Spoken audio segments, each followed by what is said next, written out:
মানুষ জীবন দিয়েছে, পঙ্গু হয়েছে, যার মধ্য দিয়ে বাংলাদেশের মানুষেরা দীর্ঘ সময় ধরে চেপে বসা ফ্যাসিবাদ থেকে আমরা মুক্তি লাভ করতে পেরেছিলাম। এবং তারপরে আমরা একটা নতুন বাংলাদেশের প্রত্যাশা করেছি, এমন এক বাংলাদেশ যেই বাংলাদেশে কোনো বিভাজন থাকবে না, যেই বাংলাদেশের সকল নাগরিকের অধিকারকে সুরক্ষা দেওয়া হবে, যেই বাংলাদেশে গণতান্ত্রিক প্রতিষ্ঠানগুলোকে শক্তিশালীভাবে দাঁড় করানো হবে, যেই বাংলাদেশে গণতন্ত্র, ভোটাধিকার এবং রাষ্ট্রীয় প্রতিষ্ঠানগুলোতে জবাবদিহিতা নিশ্চিত করা, এটাই ছিল আমাদের মূল উদ্দেশ্য। এবং সেই উদ্দেশ্যকে ধারণ করে আমরা ঐক্যবদ্ধ কমিশনের আলোচনায় বসেছিলাম। সেই ঐক্যবদ্ধ কমিশনের আলোচনা থেকেই গণভোটের সিদ্ধান্ত। সেই গণভোটে এই কালীগঞ্জের মানুষেরা, গাজীপুরের মানুষেরা, বাংলাদেশের মানুষেরা 70% মানুষ গণভোটে হ্যাঁ পক্ষে অবস্থান নিয়েছে।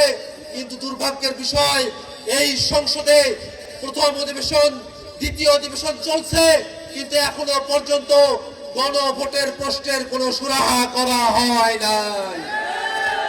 আমরা সরকারকে জানান দিতে চাই যে বাংলাদেশের মানুষেরা 70% মানুষ গণভোটে হ্যাঁ পক্ষে বলেছিল, সেই মানুষেরা কিন্তু এখনো পর্যন্ত জীবিত আছে, সেই মানুষেরা জেগে আছে, তারা অপেক্ষা করছে, তারা সরকারকে সময় দিচ্ছে।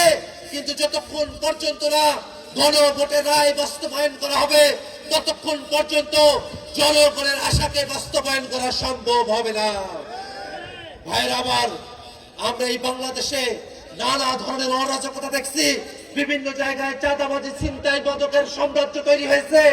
আমরা সরকারের কাছে বলতে চাই, বাংলাদেশ থেকে মাদক, চাঁদাবাজের যে সাম্রাজ্য তৈরি করা হয়েছে সেগুলোকে অবশ্যই নির্মূল করতে হবে। এবং পাশাপাশি আমরা বাংলাদেশে জাতীয় নাগরিক পার্টি এনসিপির একটি মধ্যমপন্থী রাজনীতিকে ছড়িয়ে দেওয়ার কাজ করছি।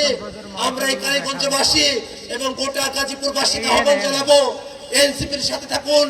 এনসিপি শাপলা কলি মার্কা নিয়ে গোটা বাংলাদেশে মধ্যমপন্থী গণতান্ত্রিক যে রাজনীতির সূচনা করেছে, সেই রাজনীতির হাতকে শক্তিশালী করার জন্য আপনাদের সকলের প্রতি উদাত্ত আহ্বান জানিয়ে আমি আমার বক্তব্য এখানে শেষ করছি। ইনকিলাব জিন্দাবাদ।